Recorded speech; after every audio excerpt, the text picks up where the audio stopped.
Welcome back. Let us go through the question first. On an open ground, a motorist follows a track that turns to his left by an angle of 60 degrees after every 500 meters. Starting from the given turn, specify the displacement of the motorist at the third, sixth, and eighth turn. Compare the magnitude of displacement with the total path length covered by the motorist in each case. The track is shown in the figure given below.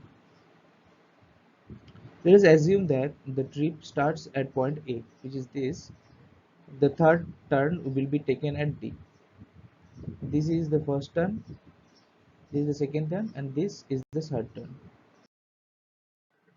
So the displacement will be distance AD, which is 500 plus 500, that gives 100,000 meter.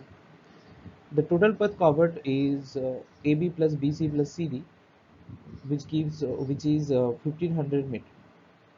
The sixth turn thus is A, so the displacement will be 0, and the total path covered will be 3000 meter.